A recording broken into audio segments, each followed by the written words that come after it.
자, 이번 시간에는 삼국의 사회편을 강의하겠습니다. 자, 삼국의 사회. 자, 다시 말씀드리지만 삼국시대는 정치가 일단 제일 중요하고 그 다음에 문화편이 좀 많이 나와요. 그 다음에 경제편은 그렇게 많지 않으니까 OX 지문 정리만 열심히 해놓으시면 되고 사회도 조금 공부하실 것이 있다. 자, 그걸 염두에 두면서 먼저 초기 국가 때의 사회 계층 있죠? 그럼 간단히 그냥 확인만 합시다. 자, 초기 국가 때 또 사회 계층이 존재했겠지. 자, 초유가 때는 일단 크게 이렇게 하시면 돼요. 중앙에 가장 신분이 좋은 애가 왕이었겠지, 뭐 왕. 그리고 왕 밑에 중앙 관료가 있다. 중앙 관료가 있었다. 그 다음에 좋은 애들이겠죠. 예를 듭시다. 고구려에 대가등이 있었지. 대가등. 나머지 나라는 몰라도 되고 고구려에 대가등, 상가고 추가등 대가가 있었지. 그 얘네들은 독자적으로 사자, 조이, 선인을 거느렸단 말이야. 그리고 초기국가 때는 왕은 중앙만 다스리고 그 다음에 중앙관료. 근데 이 대가라는 사람들이 독자적으로 다스리는 지역이 있었죠. 그게 사출도였죠. 자, 그래서 왕을 다스리는 곳. 그 다음에 죄송합니다. 사출도는 부여로 갑시다. 그냥 독자적으로 다스리는 지역이 있었다. 그리고서 이제 그 독자적인 그 다스리는 지역을 이렇게 분석해 보면 음락이라는 게 나온다. 보통 음락이라는 단어가 나올 거야. 그래서 음락에서 부유층이 나와. 음락의 부유층. 그걸 뭐라고 했다? 호민이라고 했다. 호민층. 그래서 호민이라는 용어는 좀 알아두셔야 되고. 그 다음에 음락에 사는 일반 대다수의 평민들. 그런데 대부분은 농사에 종사했거든. 근데 농민이라고 해도 된단 말이야. 자, 그래서 농민은 뭐라고 불렀습니다? 하호라고 불렀습니다. 그리고 가장 최하 계층으로 뭐가 있었습니다? 천민, 노비가 있었습니다. 대충 요런 계층이거든요. 그 여기서 이제 뭐 다른 거는 몰라도 요 호민과 하호라는 거는 기억해 두세요. 이거 하호는 노비로 바꿔 나와. 아닙니다. 농민입니다. 그래서 이거는 뭐 부여에서만 나오는 용어가 아니다. 부여, 고구려, 옥조와 동해, 삼한에 공통적으로 나오는 삼국지에 기록되어 있는 용어야.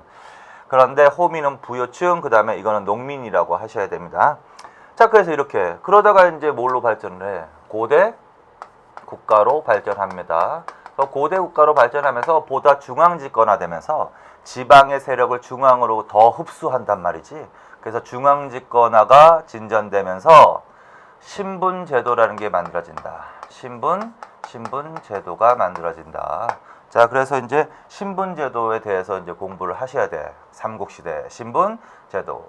그래서 이 신분제도는 초기 국가에서 고대 국가로 발전하는 과정에서 지방 세력을 중앙으로 흡수해 나가는 과정에서 그 지방 세력의 크기에 따라 신분을 달리한 거지. 그래서 그걸 신분제도라고 합니다. 그래서 가장 대표적인 신분제도, 우리가 공부해야 될 신분제도가 있어. 그게 신라의 신분제도인 뭐다? 골품제도. 이렇게. 자, 그래서 이거 나중에 이제 하실 거고. 그래서 대충 신분제와 관련된 형성 개념이 이렇게 된다. 자, 그 다음에 이제 신분제도 하에서, 그래서 결국은 신분제 사회라는 거야. 신분제 사회. 자, 신분제 사회는 무슨 뜻이냐? 자, 신분제 사회는 능력보다는 뭐가 중요하다? 신분이 중시되는 사회다. 뭐보다? 능력보다. 그래서 삼국시대에는 이런 말이 나와야 돼. 능력이 아무리 좋아도 신분이 나쁘면 고위 관료로 승진하거나 출세하지를 못한다는 거지.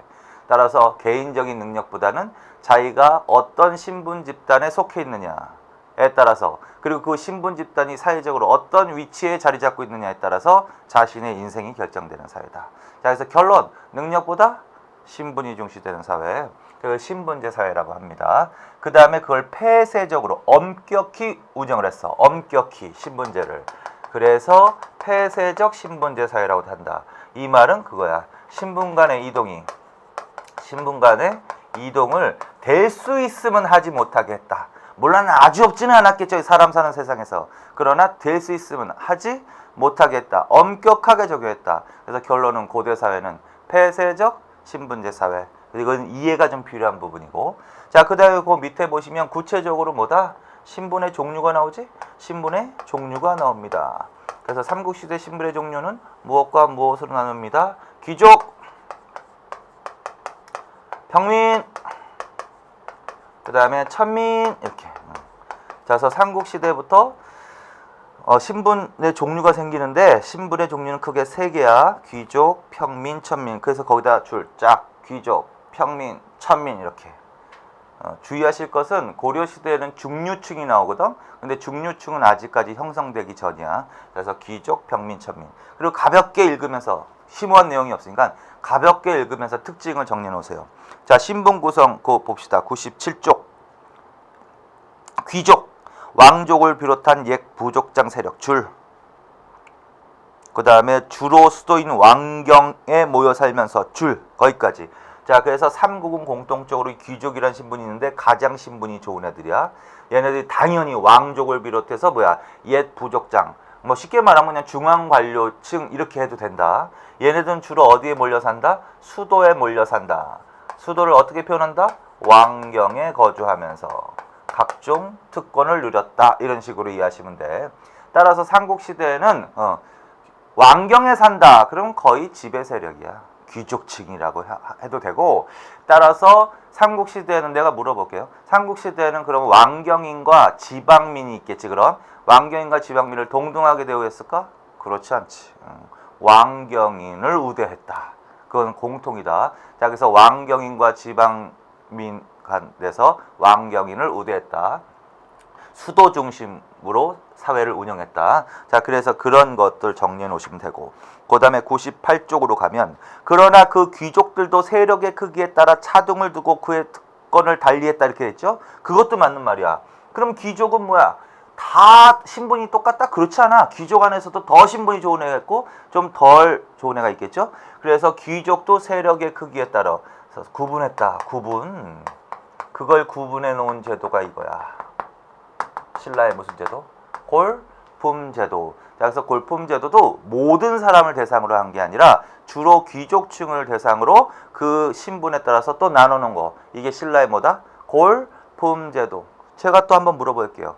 자, 그러면 귀족을 대상으로 했다는 얘기는 골품제도는 모든 신라 사람에게 적용됐을까? 그렇지 않다라는 거지. 어디에 사는 사람에게 적용되었을까? 왕경에 사는 사람에게 적용되었습니다. 미리 예습하는 거야, 한번. 자, 그래서 그 정도. 자, 그 다음에 이제 평민층으로 갑시다. 평민층은 대부분 농민 그거 줄, 자유민 줄. 그러나 많은 제약을 받았다? 물론 그렇지, 귀족보다는. 근데 이들은 국가에 대해서 이게 제일 중요한 거지. 조세, 공납, 역의 의무 담당과 줄초나. 쉽게 말하면 주로 세금을 내는 계층이라는 거죠, 결론은. 삼국시대 경제편에서 공부했듯이 요거는 어떤 표현이냐면 조용조의 표현하고 똑같은 표현이다. 조용조. 자, 그래서 평민은 대부분은 농민이다. 그냥 농사에 종사하고, 얘네들은 당연히 자유민이다. 신분이 예속되어 있는 사람들은 아니다. 그러나 귀족에 비해서는 차별 대우를 당연히 받았을 것이고, 그리고 얘네들이 바로 무엇의 주축을 이룬다? 조의 주 대상이 바로 누구다? 얘네들이다. 그 말은 이런 의미도 이해를 하셔야죠. 국가를 운영하려면 재정 확보가 중요한 건데, 돈 확보가 중요한 건데, 당연히 돈 확보는 누구로부터 걷는 거야? 국민으로부터 걷는 거지. 당연히 평민층이 바로 국가 재정의 근본이 되는 계층이라는 거지. 따라서 평민의 생활이 안정이 돼야 어떻게 된다? 국가 재정이 증가할 것이고, 그렇게 하기 위해서는 국가가 어떻게 해야 됩니다? 농민들의 생활을 안정시켜주고 농업 생산력을 증가시키는 정책을 해야 되겠지. 그래서 경제편에서 빈민구제 제도도 나오는 거고, 농민의 생활 안정시키기 위해서 철제 농기구 보급하고 농업 생산력 정리하기 위해서 그런 것과 연결시키면 돼. 자, 그래서 대충 그 정도의 개념만 이해하시면 된다. 자, 그 다음에 천민. 자, 천민은 대부분은 노비라고 그랬죠. 근데 옆에다가 좀 쓰세요. 천민 옆에다가는 이렇게 대부분은 뭐다? 노비다. 그런데 옆에다 목차 옆에다 써. 집단 예속민 이렇게도 써놔. 집단 예속민. 그래서 천민은 이렇게 하세요. 대부분은 노비지만 그 노비 외에 기타 집단 예속민도 있다. 요걸 먼저 약간 쓰세요. 집단 예속민이라는 것은 주로 이제 삼국이 정복 활동을 통해서 피정복민들을 이제 생기겠지. 주로 피정복민들을 집단적으로 거주하게 하면서 집단적으로 통제하는 애들을 집단 예속민이라고 하는 거야. 그래서 옆에다가 피정복민 이렇게 써놓고 집단 거주 이렇게 써놓으십시오. 그 다음에 나중에 통일신라 시대 가면 향부곡이라는 행정단위가 나올 거야. 거기다 결론 이렇게 써놓으세요. 이게 이제 나중에 무엇의 기원이 된다? 향부곡의 기원이 된다. 이 정도로만 간략하게 써놓으십시오. 자, 그러나 대부분은 누구다? 노비다. 그 노비는 간단해. 그것도 줄만 쳐놓으세요. 노비도 고려시대부터 조선시대 요 두 시대 노비는 정말 좀 내용을 물어보거든. 근데 여기서는 요 정도만 줄 쳐놓으시면 돼. 자, 그래서 첫째, 기억에는 어떻게 돼 있다? 노비는 예속, 왕실과 귀족 관청의 예속줄. 따라서 예속돼 있다는 건 주인이 있다는 소리입니다. 그래서 자유롭지 못합니다. 그걸 비자유민. 디귿. 자, 니은. 자, 이 노비들은 어떤 활동을 했다?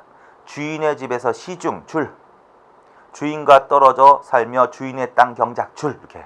자, 그래서 노비는 주인의 예속돼 있는 비자유민으로서 주인에게 직접 시중을 들거나 아니면 따로 떨어져서 주인의 땅을 경작한다. 주로 농사 짓는 노비를 말하는 거야. 자, 그 다음에 디귿. 그건 좀 신경 써서 하세요. 자, 그러면 삼국시대에 이제 노비가 있는데 대부분 어떻게 발생하느냐라는 거야. 노비 발생 원인은 크게 세 개로. 노비 발생 원인은 뭐가 있다? 전쟁, 포로가 노비가 되는 경우가 있다. 전쟁. 자, 그 다음에 또 뭐 한다? 형벌로. 범죄를 저지르면 뭘로 전락하기도 한다. 노비, 형벌. 그 다음에 또 삼국시대에는 귀족들의 고리대가 성행했습니다. 그래서 농민들이 빚을 졌어. 근데 빚을 갚지 못하면 노비로 전락하기도 하였습니다. 그것은 채무노비라고 할 수 있지. 채무. 그래서 세 개 동그라미 쳐놓으세요. 전쟁, 형벌, 채무 이렇게 세 개. 그 중에서도 삼국시대에는 이 노비가 가장 많았습니다. 전쟁 노비. 자, 그래서 전쟁으로 인한 노비 이렇게. 그런데 그 뒤까지 읽으세요. 그러나 통일신라 이후로는 전쟁 노비는 점차 소멸. 그거 줄쳐놓으세요. 그거는 외울 필요가 없고 당연한 거야. 삼국시대는 전쟁이 자주 일어났으니까 전쟁으로 인한 노비가 많았지만 통일 이후에는 어떻게 된다? 전쟁이 줄어들 것이니까 전쟁 노비는 더 증가하였다. 이러면 안 된다는 거지 당연히. 전쟁 노비는 감소하는 게 맞는 거고 대신 채무 노비가 증가하고 이런 식으로 가야 된다. 그래서 거기까지. 자, 그래서 여기도 그냥 간략하게 정리하시면 된다. 이제 결론은 자, 신분제도가 존재했다. 신분제 사회였습니다. 신분제 사회 특징은 능력보다 신분을 중시하는 사회다. 신분 간의 이동을 엄격하게 제한한 폐쇄적 신분제 사회였습니다. 그걸 알 수 있는 대표적인 제도가 뭐다? 신라의 골품 제도다. 그 다음에 각각의 기본적인 약간의 특징. 귀족, 평민, 천민. 그래서 이런 식으로 정리해 놓으시면 된다. 자, 요게 바로 이제 신분제의 개관이다. 자, 그 다음에 이제 제2절로 갑시다. 자, 제2절로 가면 여기서도 좀 몇 가지만 좀 정리해 놓을 필요가 있다. 자, 먼저 고구려하고 백제의 사회풍습이 나오는데 반드시 비교하세요. 자, 먼저 고구려에 대해서. 자, 삼국은 항상 삼국이니까 내용이 옳고 그름을 떠나서 고구려를 물어봤는데 고구려에 대해서 나오면 안 되는 용어가 탁 튀어나오면 그냥 읽지도 말고 그냥 틀린 거야, 그거는. 자, 그래서 그걸 이제 정리를 하셔야 돼. 그래서 먼저 고구려를 합시다. 이것도 간단히 줄만 쳐놓으시면 됩니다. 자, 씩씩한 사회 깊은 그 줄. 씩씩하다. 왜 씩씩했을까? 고구려는 산과 골짜기에서 위해서 성장했다. 농토가 부족했다. 일찍부터 그래서 무엇에 매진했다? 정복 활동. 그게 이제 유추가 돼야 돼. 정복 활동. 그러니까 전쟁을 많이 하는 거지. 그러니까 뭐 씩씩하지. 이건 상무적인 기풍, 진취적인 기상 다 일맥상통하는 용어다. 자, 씩씩 그건 줄. 그 다음에 엄격한 형법을 적용했다. 엄격한. 이거는 고구려뿐만 아니라 삼국이 공통이야. 엄격하. 왜 그러냐면 아직까지는 나라가 안정적이지 못하거든요. 언제 반란이 일어날지 모르거든. 그래서 사회 기강을 유지하기 위해서 엄격하게 형법을 유지했다. 그거는 기본적으로 이해하시고. 근데 이제 고구려에서 이제 형법과 관련해서 이거를 알아두셔야지. 자, 일단 줄초나 반역, 반란 똑같은 거지 뭐. 화형, 그 다음에 가족을 노비로. 그리고 그냥 읽으세요. 자, 고구려에서는 반역죄라는 거지. 한마디로 말하면 반역죄는 중죄야. 죽어야 돼. 자, 그래서 반역죄는 사형에 처하고 다시 화형에 처하고 다시 또 목을 베고 가족은 노비로 삼았다. 이렇게 일일이 외우지 말고 그냥 반역죄는 중죄 요 정도만. 자, 그 다음에 저기 항복줄, 패한자줄 역시 중죄야. 그래서 반역죄나 적에게 항복한 자는 뭐야? 사형에 처했습니다. 중죄입니다. 자, 그리고 절도죄, 절도죄는 확실히 외우세요. 절도죄는 어떻게 했죠? 공부하셨죠? 다시 확인하는 거야. 일책 12법 12배를 배상하게 하였습니다. 일책 12법이 적용되었습니다. 이거 어느 나라에서도 부여하고 고구려에서도. 자, 그래서 그거는 좀 외우실 필요가 있지. 자, 여기까지. 자, 그 다음에 이제 혼인풍수로 갔습니다. 자, 이것도 공부하셨죠? 자, 이렇게 나나 이 나라에선 지배층과 평민층. 지배층과 평민. 거기 교과서에 있죠? 지배층 사이에서는 무슨 풍습이 있었습니다? 형사취수와 뭐 서옥제 풍습이 있었습니다. 그리고 평민 간에 그거는 연필로 다 쫓아놓으세요. 사례지문 나오는 거니까. 한번 읽어. 이건 새로 읽는 거죠. 남녀 간의 자유로운 교제를 통해서 혼인하였는데 남자 집에서 돼지고기와 술을 보낼 뿐 여자 집에 다른 예물은 주지 않았다. 예물을 주면 안 됩니다. 예물을 주면 옥조의 민며느리죄가 되는 거야. 이 나라는 예물을 주지 않아. 신부집에서 재물을 받았을 때는 딸을 팔았다고 여겨 부끄럽게 생각했다. 요거는 그냥 그대로 박스에 들어서 사료 지분을 주는 거야. 이러한 풍습이 있었던 나라에 대한 설명으로 맞는 것은 이런 식으로. 자, 그래서 다 외울 수, 사료 지분은 다 외우는 게 아닙니다. 키워드를 항상 머릿속에 기억하고 있는 거야. 자, 그래서 어떻게 한다? 평민간 자유교제 혼인, 그거. 자유교제 혼인. 예물 X. 예물을 받으면 팔았다고 부끄러워. 이런 것들지. 그런 것들 기억하면 돼. 이 어느 나라 평민층에 항상 공부할 때 그것만 딱 하지 말고 소리 내서 읽으면서 하십시오. 그럼 공부가 저절로 되는 거야. 뭐 외워야지가 아니라 그렇게 자꾸 읽다 보면 머릿속에 들어가게 되는 거거든. 그래서 고구려 평민층 간에는 뭐다? 자유로운 교제를 통해서 혼인했다. 그렇게 자꾸 읽어버릇 하시라고.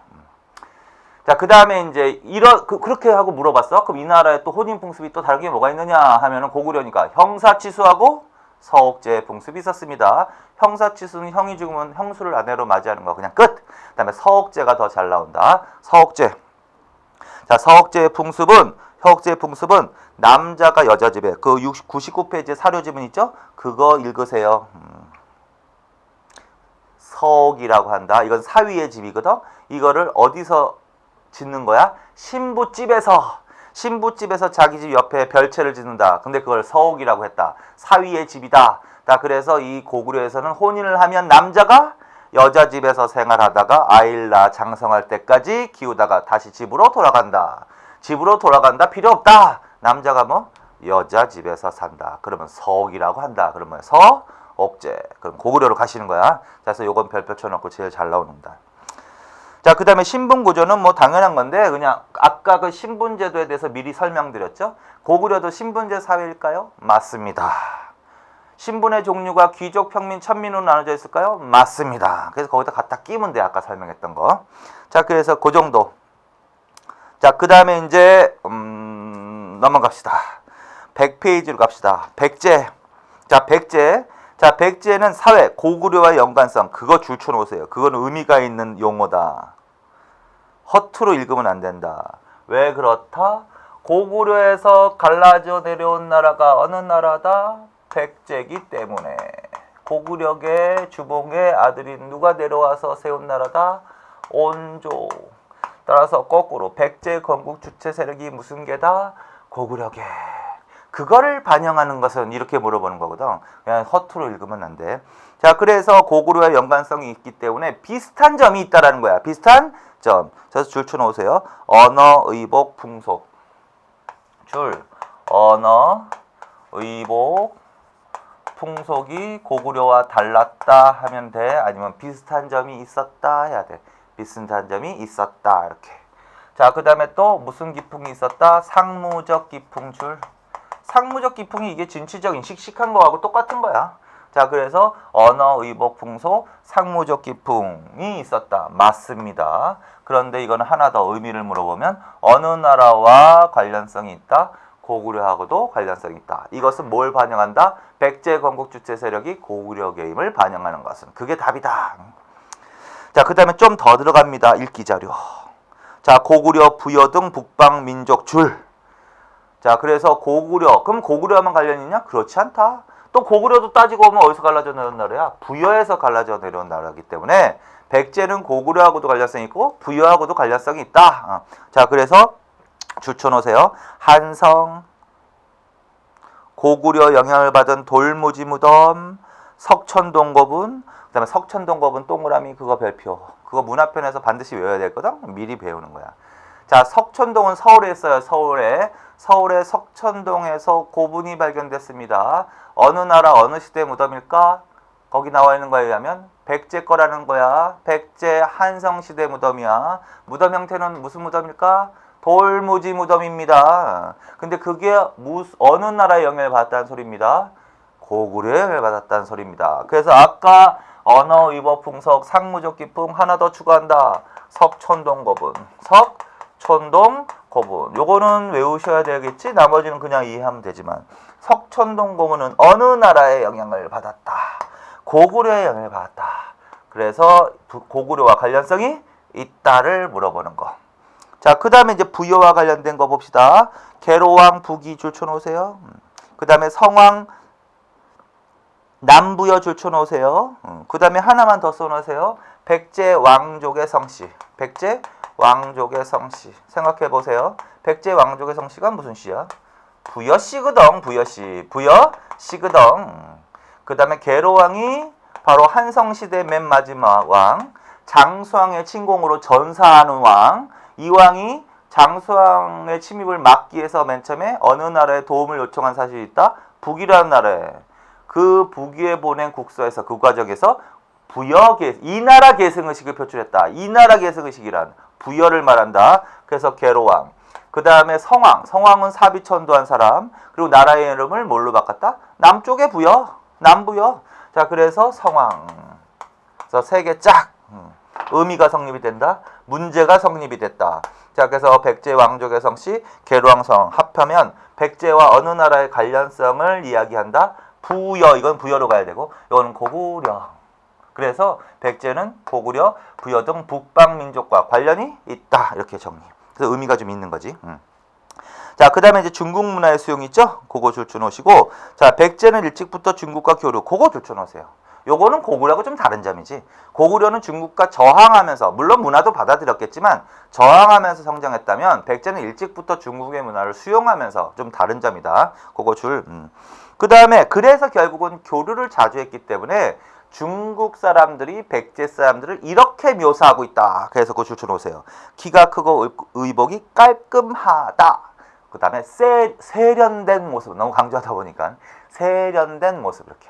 자, 그래서 그거는 어느 나라에 대한 설명이야. 중국 애들이 생각할 때 백제로 가는 거야. 그리고 그 양직공도 나올 가능성이 있는 그림이야. 그거 기억하세요. 양직공도. 이거는 대략 뭐냐면 이게 이제 526년 밑에다 좀 몇 개 쓰세요. 526년부터 536년간의 기록이야. 자, 요거는 뭐냐면 양나라. 중국의 6세기지 지금 6세기. 6세기 전반 이때 백제가 누구하고 교류했냐면 양과 교류했거든. 양과. 그래서 이 양나라에서 외국 사신들을 묘사한 글과 이 나라뿐만 아니라 다른 나라들도 물론 있는데 삼국은 말고 어제 삼국에서는 백제만. 자, 그런데 양나라에서 이 백제 사신들을 묘사한 글과 그림이란 말이야. 자, 그래서 이 그림을 보고서 이 그림을 주고서 물어본다. 자, 몇 세기 물어본다? 6세기 전반. 어느 나라와 어느 나라의 교류 사실 말해준다? 양과 어느 나라? 백제. 양과 백제. 따라서 이걸 물어보면 백제로 가는 겁니다. 일단. 그리고 백제 어느 시기를 물어보는 거야? 6세기 전반 물어보는 거야. 대략 왕으로 치면 문영왕이나 성왕 이렇게 가면 돼. 문영왕이나 성왕 이렇게. 자, 그래서 결국은 요 그림을 주면 백제와 남조 양과 교류 사실을 반영한다. 그래서 그거 반드시 좀 기억하세요. 자, 그 다음에 엄격한 형법 적용. 이거는 뭐 공통이라고 그랬지? 엄격한 형법 적용. 또 줄쳐놓으세요. 구체적으로. 반역, 태각, 살인, 목을 베었다. 이거 중죄라는 거지? 비슷비슷해. 그래서 뭐 반란을 일으키면 삼국시대부터 죽어야 된 중죄. 다음에 니은 디귿은 신경 써서 읽으셔야 돼. 자, 니은 도둑질환자는 귀양 보냄과 동시에 2배 줄. 귀양 동그라미 2배 동그라미. 절도죄 처벌한 거 맞죠? 절도죄. 이 나라에서는 절도죄는 어떻게 처벌했어?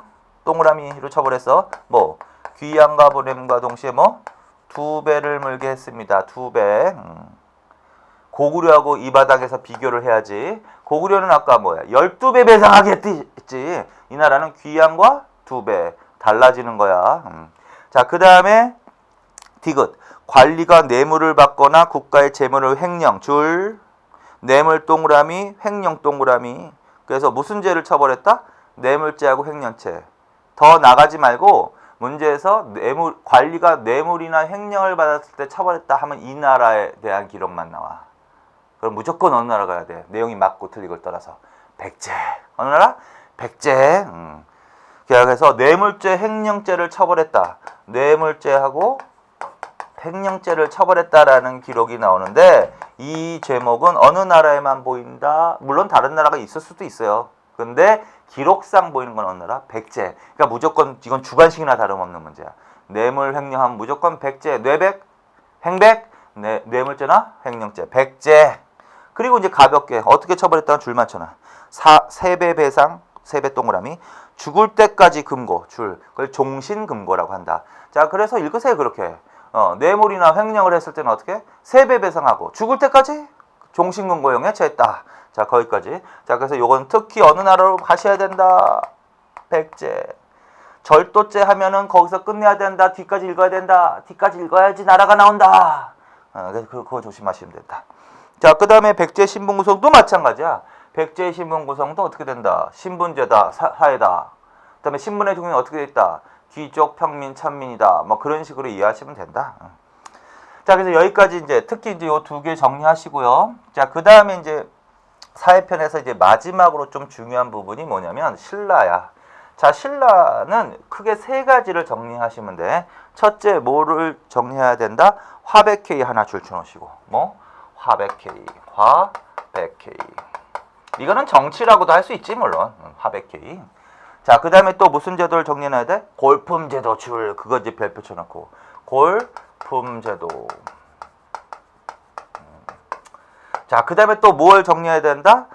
102페이지 먼저, 103페이지를 먼저 가서 양가로 4번 화랑도 그거 줄. 그래서 화랑도. 요건 단독으로 나오는 제도들이거든. 자, 그래서 요거는 이제 정확하게 정리해 놓을 필요가 있다. 그래서 화백회의, 골품제도, 화랑도를 정리해 놓으실 필요가 있다. 근데 정치편에서 읽으셨죠? 그래서 한번 복습 겸 제가 말씀드릴게요. 자, 뭐냐면 화백회의는 뭐다? 어느 나라다? 기본적으로 당연히 신라. 귀족 합의제다. 귀족 합의제. 이건 일반적으로 설명한 거야. 귀족 합의제 기구다. 그러면 신라만 이 귀족 합의제 기구가 있었을까? 삼국이 공통으로 있었을까? 아, 삼국이 공통으로 있었죠.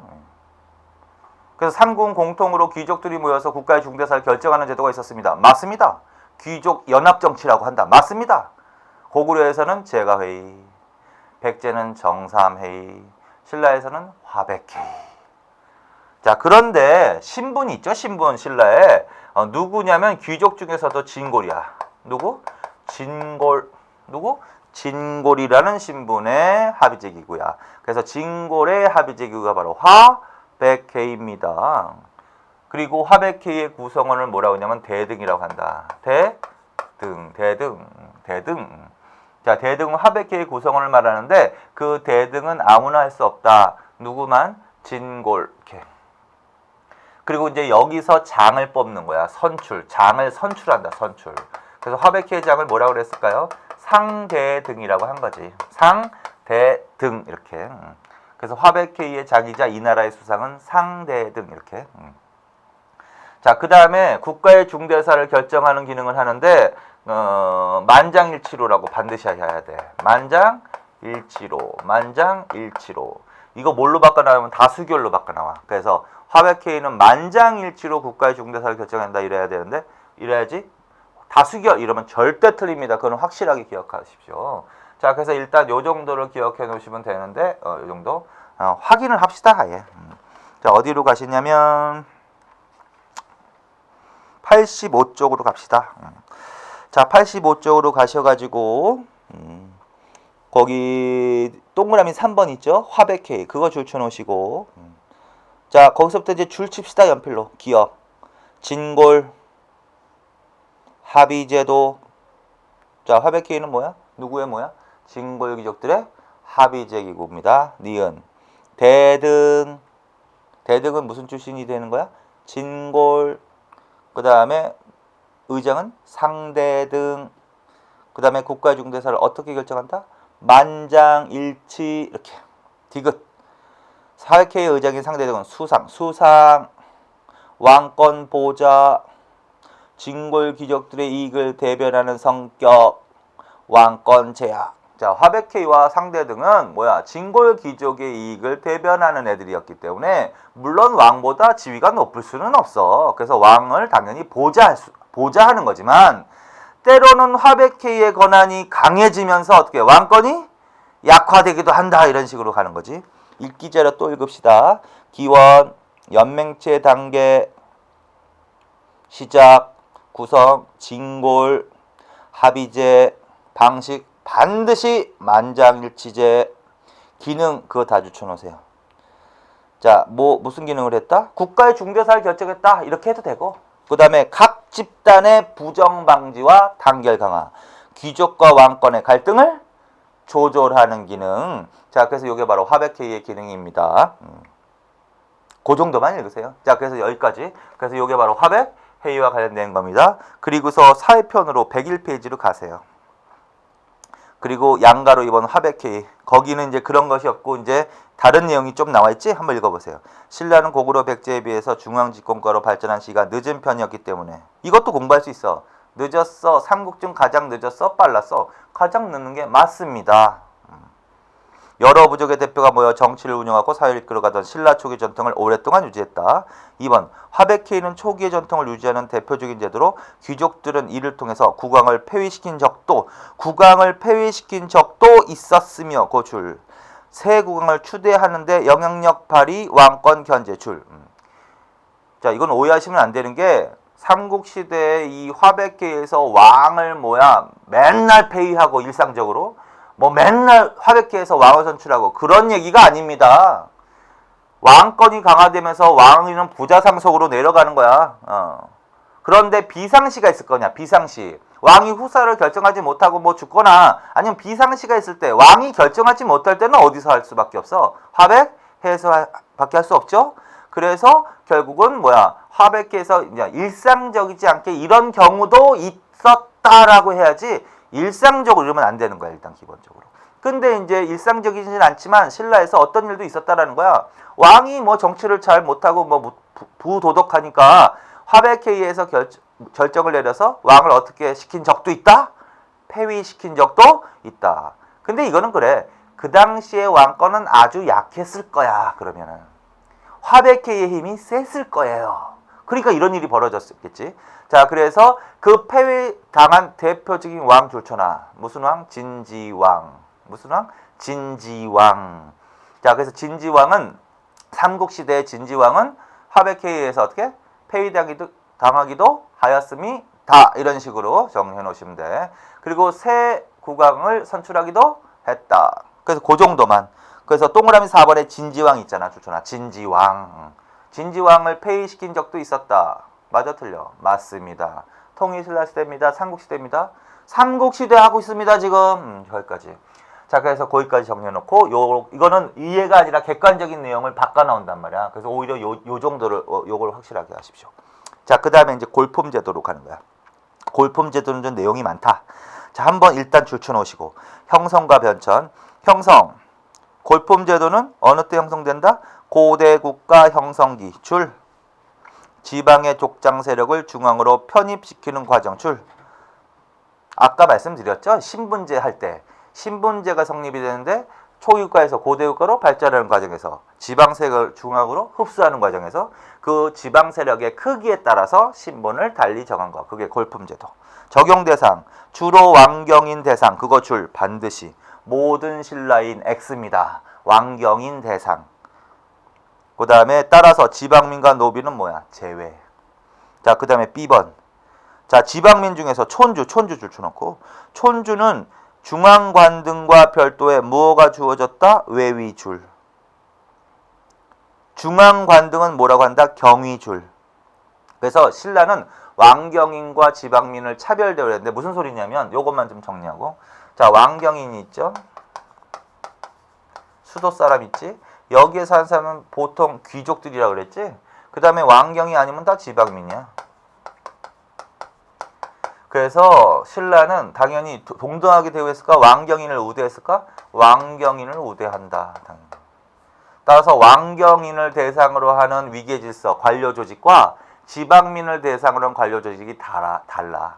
그래서 왕경인을 대상으로 한 관등체계를 경위라, 서울경자 써서 경위라고 하는 거야. 그 다음에 지방민을 대상으로 하는 거는 바깥 외자 해가지고 뭐 외위라고 한다는 소리지. 외위. 그래서 왕경인에게는 뭐가 주어지고? 경위. 보통 신라가 17관등제라고 하거든요. 그 17관등제가 바로 이 경위를 말하는 거야. 경위. 그 다음에 지방민에게는 외위 이런 식으로. 그리고 이 왕경인을 대상으로 무슨 제도를 적용하는 거야? 골품제도를 적용한다는 얘기야. 골품제도. 좀 전에 바로 줄쳐놨잖아. 골품제도는 누구를 대상으로 했다? 왕경인을 대상으로. 그럼 지방민은 골품제도에서 뭐? 제외된 거지. 제외. 그래서 골품제도 안에 포함된다는 얘기는 신라의 지배층이란 소리예요. 결론은 그렇게 말하면. 그러면 생각해보자고. 촌주라는 사람이 있어. 촌주는 촌락을 지배하는 토착 세력이야. 그러면 지방민인 거지. 근데 촌주에 대해서 가끔가다 물어봐. 나중에 이 사람들이 호족, 향리로 별자하기 때문에 촌주는 좀 더 알아둘 필요가 있는데, 촌주는 촌락을 다스리는 토착 세력으로서 그러면 지방민에 속하는 거 아니야? 그러면 촌주에게는 뭐가 주어진다고 해야 된다? 외위. 그 다음에 골품제도 안에 포함된 세력이야? 아니라는 소리지, 지방민이니까. 그런 얘기를 하고 있는 거예요. 그래서 이것도 좀 알아놔. 왕경인을 중심으로 사회를 운영했다. 경주인을 중심으로. 골품제도도 누구를 대상으로 했다? 왕경인을 대상으로 했다. 이렇게 결론. 그 다음에 또 줄쳐놓읍시다. 그런데 그 뒤에도 그런데 5두품이나 4두품에 해당되는 지위, 그거 줄쳐놓으세요. 그건 오해하면 안 되는 게 뭐냐면 골품제도 안에 포함돼서 5두품, 4두품의 신분을 가졌다가 아니야. 중앙의 사람들과 비교해 보니까 대충 어떠한 지위에 해당되는 거야? 5두품이나 4두품의 지위에 해당된다는 얘기지 5두품이나 4두품 신분을 갖고 있다는 소리가 아닙니다. 그래서 그 정도. 촌주에 대해서 단독으로 합시다. 자, 촌주는 어떤 사람이야? 토착 세력이야. 파괴했네. 토착 세력이야. 지방민이야. 경위야, 외위야? 외위가 주어집니다. 자, 그 다음에 골품제도 적용받지 않습니다. 근데 왕경인과 비교하면 5두품이나 4두품의 지위에 해당됩니다. 그렇게만 딱 이렇게. 나중에 이제 통일신라 때 촌주에서 또 나올 거야. 그러면 이제 똑같은 얘기를 하는 거지, 이제. 그 다음에 변천 있죠? 변천은 그냥 읽으세요. 몰라도 되고. 자, 그 다음에 골품의 종류와 성격으로 갑시다. 골품의 종류와 성격. 자, 요거는 좀 정리를 하셔야 되는데. 자, 그래서 이제 다시 여기까지. 골품제도란 신라의 무슨 제도다? 폐쇄적 신분제도야. 결론. 폐쇄적 신분. 상군 공통으로 폐쇄적인 신분제도라고 아까 말씀드렸지? 능력보다 뭐가 중시되고? 신분. 그 다음에 엄격하게 적용했기 때문에 신분 간의 이동을 좀 제한했다. 그래서 폐쇄적. 그걸 할 수 있는 대표적인 제도가 뭐다? 골품제도. 거꾸로 물어본다. 신라 골품제를 통해서 알 수 있는 신라 내지는 삼국사회의 특징은 폐쇄적 신분제 사회. 이렇게. 그 다음에 누구를 대상으로? 왕경인을 대상으로. 이렇게. 지방민은 제외. 거기까지. 자, 그 다음에 이제 신분의 종류와 특징을 구체적으로 물어보거든요. 자, 그래서 그걸 반드시 정리해놔. 자, 골품제도의 종류는, 신분의 종류는 골과 품이 있어. 골과 두품이 있다. 골과 두품이 있다. 그래서 골이라는 신분과 두품, 이 신분 이름이야. 골 신분, 두품 신분. 뭐가 더 신분이 좋다? 골 신분이 더 좋은 거야, 신분이. 근데 이제 골에는 두 가지가 있는 거야. 골에도. 성골이라는 신분하고 진골이라는 신분이 있다. 성골과 진골. 그 다음에 이제 두품이라는 신분은 6개가 있는 거야. 6개. 그래서 최고로 높은 신분이 6두품이야. 6두품. 그 다음에 하나씩 빼면 되시죠. 뭐 5두품, 4두품, 3두품, 2두품, 일두품. 이제 여기에 대해서 이제 설명을 하시면 되는데 이 중에서 물론 이 두 신분이 제일 중요해. 제일 잘 나와. 진골이라는 신분하고 육두품이라는 신분이 제일 문제 나와. 신라 망할 때까지 나와. 그러니까 요 두 부분은 정리 좀 잘하시고 나머지는 대충 보면 돼. 자, 먼저 이제 성골에 대해서 합시다. 성골은 왕이 될 수 있는 최고 신분죠. 왕줄. 자, 신라에서 왕은 어떤 신분이 왕을 한다? 성골. 왕 이렇게. 근데 미리 이제 통일신라 때까지 조작을 해놓읍시다. 연필로. 자, 그런데 망할 때까지 성골이라는 신분이 왕이 되지는 않아.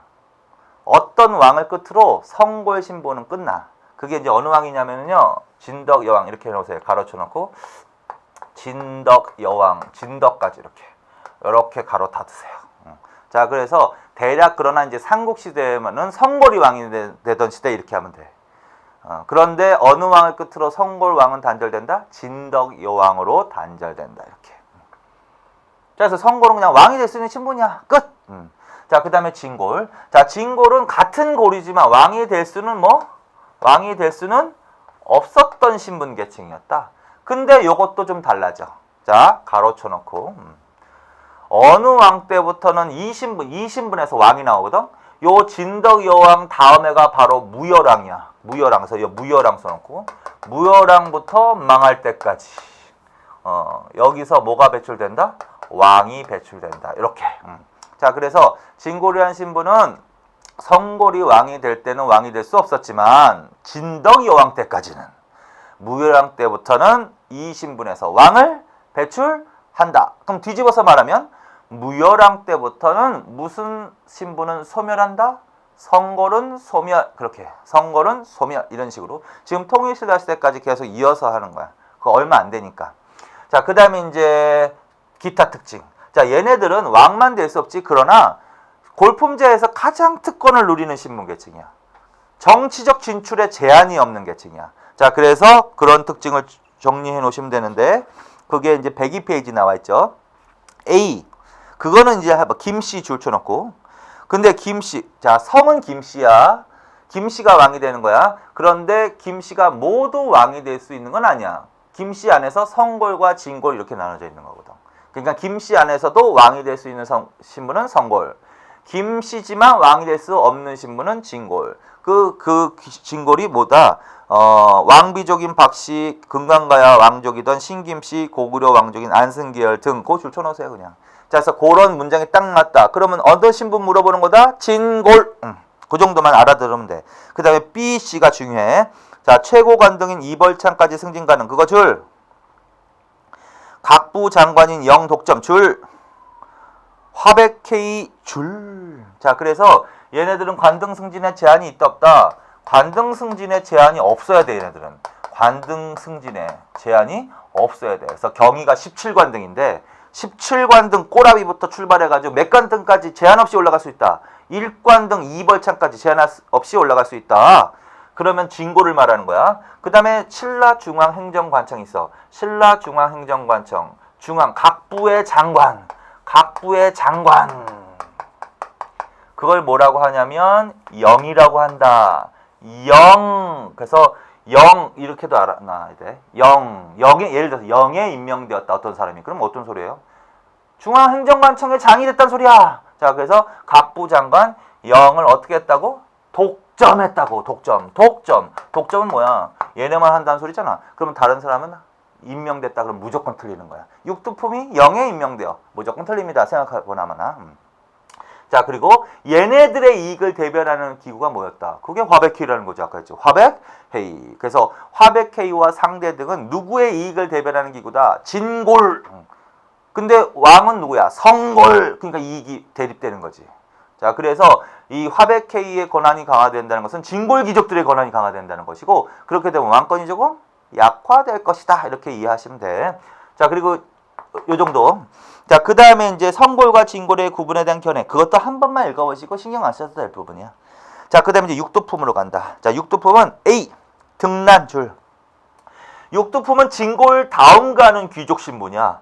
자, 이 애들은 뭐라고도 불렀다? 하위두품에서 여기로 올라가기 힘들어서 뭐라고도 불렀다? 등난이라고도 불린 계층에서 등난줄. 자, 그 다음에 B. 자, 여기서부터는 관등 승진에 제한이 있는 거야, 이제. 자, 그런데 얘네들 어디까지 승진이 가능했다? 육관등. 그거 반드시 외우셔야 돼. 그거는 색깔로 칠해놔. 육관등 아찬. 그거 딱 줄. 육관등 아찬.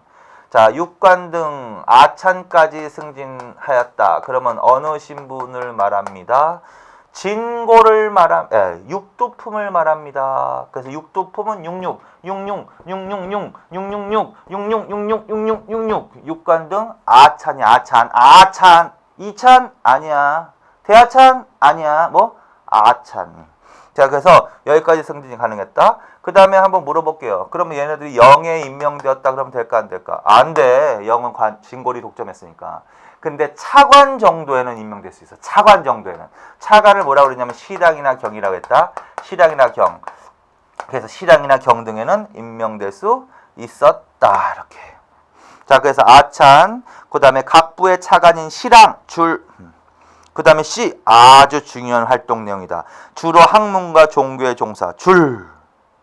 그리고 나머지는 나중에 읽어도 되니까. 자, 얘네들은 주로 무엇에 종사했다? 그래서 얘네들이 불만이 많아. 예를 들어서 신라사에서 신분제 때문에 불만하는 내용이 나오면 다 이 사람들이야. 육조품. 그래서 얘네들은 정치의 뜻을 일찍 버리고 유학을 가거나 학문에 전념하거나 승려가 되는 일이 많단 말이야. 그래서 학문과 종교에서 두드러진 활약을 보였다 그러면 바로 튀어나갑니다. 어느 신품이라고? 육두품입니다. 그래서 요 정도 정리해 놓으세요. 그래서 요 두 신분 이렇게 정리해 놓으시고, 자, 그 다음에 오두품은 줄쳐 놓으세요. 오두품과 사두품 각각 뭐? 10관등, 12관등, 그 줄 외우세요. 10관등. 그 도표를 보세요. 자, 그 그림 있죠? 그 그림에다가 6관등 아찬 동그라미 쳐놓으세요. 색깔로 칠해놓으세요. 색깔로 동그라미 쳐놓으세요. 아찬. 그 다음에 10관등 대나마 동그라미 쳐놓으세요. 그 다음에 12관등 대사 동그라미 쳐놓으세요. 자, 그래서 계속 아찬 대나마 대사 그렇게 읽으세요. 아찬 대나마 대사, 아찬 대나마 대사, 아찬 대나마 대사 그렇게 외우지 말고 읽으세요. 계속 수십 번. 그러면 입에 배거든. 그러면서 외워지는 거지. 외워야지 안 외워진다니까요. 자꾸 반복. 아찬 대나마 대사, 아찬 대나마 대사. 그리고 그거 신분제 나오면 그거 바꿔 나온단 말이야. 그러니까 그거부터 보란 말이야. 그래서 육두품은 아찬까지 해야지 맞는 거고 무조건. 오두품은 식관등인 대나마. 그다음에 12관등인 사두품은 12관등인 뭐 대사 이런 식으로. 그래서 아찬 대나마 대사 고색해. 자, 거기까지. 그래서 요 정도의 설명을 정리해 놓으시면 돼. 그 다음에 이제 뭐다? 골품제와 정치적 진출의 한계와 보완이지. 거기다가는 이제 거기 있네요. 또 줄쳐놓으세요. 아찬 대나마 대사 그거 외우시라고. 6관등인 아찬, 10관등인 대나마, 12관등인 대사. 그러면 6, 5, 4두품을 말하는 것이다. 자, 그 다음에 중의제도 있지? 그건 개념만 정리해놔. 중의제도 무슨 말이냐면 골품제도 때문에 승진에 제한을 받는 얘네들은 사회에 불만이 많단 말이야. 그래서 이제 관등 내에 여러 자리를 마련해서 관등 내에서 계속 승진하도록 하는 제도를 두기도 했습니다. 그거를 뭐다? 중위 제도라고 합니다. 그래서 이거는 이런 얘기야. 거기 103페이지에 A 폐쇄성을 보완 그 줄. 6두품과 5두품 신분 줄. 다음에 B번 관등 승진에 제한을 받았기 때문에 관등 내에 여러 자리를 마련하여 관등 내에서 계속 승진이 가능. 그게 개념이란 말이야. 그거 줄쳐놓고. 그 다음에 C번 사중하찬 줄. 그 다음에 구중대나마 줄. 칠중남아 줄.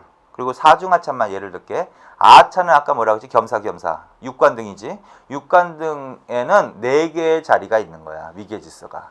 그래서 처음에 이제 육관등에 승진을 어떤 사람이 했다. 그러면은 일중하찬. 그리고 그 안에서 신분과 상관없이 계속 승진하게 하는 거지. 한 번 더 승진했다. 그 안에서 아찬인데 그럼 2중하찬. 한 번 더 승진했다. 3중하찬. 또 한 번 승진했다. 그럼 4중하찬. 그 다음에 승진하려면 관등을 벗어나서 5관등으로 올라가야 되는 거죠. 그러려면은 뭐야? 신분을 따져야 된단 말이야. 그 사람이 진골이었다면 그냥 올라가는 거지. 제한 없이. 근데 뭐야? 육두품이라고 한다면 뭐야? 올라갈 수 없는 거지. 그러나 아찬에서 한 20년 한 자리에서 계속 하는 것보다는 아찬이면서도 뭐야? 조금씩 뭐야? 올려 승진시켜주고 월급도 주고 그러면 뭐야? 불만이 좀 덜하는 거 아니야? 그런 걸 노리는 거지. 자, 그래서 중위제도란 관등 내 여러 자리를 마련해서 계속 승진하도록 하는 제도다. 주로 이거는 승진에 제한을 받는 계층을 대상으로 한 것일 것이다. 왜? 이벌차는 불만이 없잖아. 그러니까 6두품이나 주로 5두품. 그래서 얘네들에게는 뭐야? 중위 제도를 실시하여서 불만을 무마시키고자 했다. 그걸 유식하게 표현한 게 그거야. 골품 제도의 폐쇄성을 보완하기 위해서. 이런 식으로. 거기까지. 자, 그 다음에 관리의 복색이라는 거지. 자, 관리의 복색은, 자, 이거는 이제 그 도표를 보십시다. 도표를 보시면 자색, 비색, 청색, 황색 있지? 그래서 자비청황 동그라미 쳐놓고 자비청황. 자, 그리고 그 밑에다 써놔. 반드시 관등 기준이라고. 자, 관리의 복색의 색깔은 무엇을 기준으로 달리 있겠다? 무조건 관등이라고 해야 돼. 관등. 그래서 1관등부터 5관등까지가 자색을 입는 거야. 6, 7, 8, 9가 비색을 입는 거야. 10, 11이 청색을 입는 거야. 그 밑에가 뭐야? 황색을 입는 거야. 자, 그거 어떻게 바꿔 나오냐면 골품 신분에 따라 이러면 안 돼, 절대로.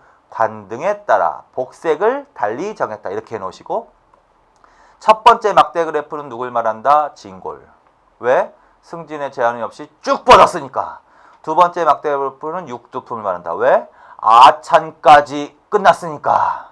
그 다음에 세 번째 막대 그래프는 5두품을 말한다. 왜? 식관등인 대남아에서 끝났으니까, 상한선이. 네 번째 막대 그래프는 4두품을 말한다. 왜? 12관등인 대사에서 끝났으니까. 이렇게. 자, 그리고 이렇게 물어볼게. 자, 진골 귀족은 무슨 색깔의 공복을 입을 수 있었을까요?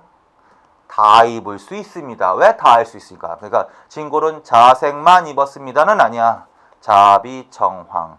그러면 육두품에 대해서 이런 식으로 말하면 육두품은 무슨 색의 공복을 입었을까요? 자색은 못 입습니다. 왜? 5관등 이상 승진을 못하는데. 그래서 결국은 비청황색이야. 그렇게 하나씩 빼면 돼. 5두품은 청황, 4두품은 황색. 그래서 거기까지 같이 연결시켜서. 자, 그다음에 마지막으로 하자. 자, 103페이지에 골품제의 생활규제. 그거 줄. 무슨 말이냐면 이러한 골품제도는 지금 주로 정치적 진출과 관련해서만 본 거야. 신라에서는 그래서 결론, 정치적 진출에 있어서 무엇이 영향을 미친다라는 거야? 신분이 영향을 미친다는 거죠. 그런데 정치적 진출뿐만 아니라 모든 생활, 일상생활까지 규제했다가 맞아. 일상생활. 그래서 평소에 사는 집의 크기라든가 뭐 가옥의 집의 크기, 옷 입는 것들, 그런 것들, 결혼하는 거 이런 것들. 자, 그래서 결론, 정치적 진출뿐만 아니라 모든 생활까지 규제했다. 여기까지. 자, 그래서 내용이 좀 많았죠? 근데 차포 다 띄고 요 신분의 종류가 제일 중요합니다. 그래서 특히 진골하고 육두품을 정확히 정리해 놓으시면 돼. 여기까지. 자, 그 다음에 이제 마지막으로 화랑도. 자, 화랑도는 줄만 칩시다. 자, 화랑도는 무슨 집단이다? 청소년 집단 줄. 근데 화랑도라는 청소년 집단은, 화랑도라는 이름은 신라지만 청소년 집단은 삼국이 공통. 이렇게. 자, 그 다음에 이제 동그라미 2번. 시족사회 청소년 집단에서 유래. 그거 줄쳐 있죠? 그거 기억하고. 누구 중심으로 조직되었다? 진골 귀족을 중심으로 조직 줄. 군사적 기능도 했다 줄. 근데 조심할 거, 진골 귀족만으로 이루어진 조직은 아니다. 절대. 다른 말로는 뭐라고도 불렸다? 그것도 다 주셔놓으세요. 국선도, 풍월도, 원화도, 풍류도. 그래서 국선, 원화, 풍월, 풍류 이게 나오면 뭐야? 화랑도를 말하는 것이구나 라야 돼. 국선 동그라미, 풍월 동그라미, 그 다음에 원화 동그라미, 그리고 세 개를 하나로 이렇게 묶어 놓으세요. 그게 이제 이 화랑도의 우두머리들을 이렇게 부르는 거야. 우두머리. 자, 그 다음에 조직과 기능. 자, 조직은 어떻게 돼 있다? 화랑과 낭도. 그래서 합쳐서 뭐라 그래? 화랑도. 화랑과 낭도. 근데 이제 우두머리가 화랑이야. 그리고 그를 따른 수십 명의 무리가 있는 거야. 그게 하나의 화랑도고 그게 여러 화랑도가 있는 거야. 그런데 이 화랑은 주로 누가 했을까? 진골이 주로 했다라는 거지. 그 다음에 그를 따르는 낭도는 육두품이야 평민층까지. 그렇게 추천하시면 돼. 따라서 화랑도는 청소년 집단인데 진골에서 평민층까지 망라한 청소년 집단이다. 이렇게. 자, 넘기시고 104페이지에 문무교육, 인재양성, 신분, 계층 간 갈등 완화 구실. 그거 추천하시면 돼. 당연히 청소년 집단은 애들한테 뭐 가르치겠어요? 당연히 교육하겠지. 교육. 문무교육하고 심신연마하고 그 다음에 인재를 많이 배출했겠지. 그리고 여기서 실제로 인재가 많이 배출해서 신라 삼국통일에 영향을 미치는 거야. 그 다음에 신분 계층 간 갈등 완화. 그 계층 간 갈등 그거 동그라미 쳐놓으세요. 신분 계층 간 갈등. 그거를 부족 간 갈등 완화 이러면 안 돼. 부족 간 갈등 완화하면 화백 회의를 물어보는 거야. 화백 회의. 그래서 그거 조심하시면 돼. 그것만. 그 다음에 이제 디귿 있죠? 이게 이제 가장 쉬운 사료지문.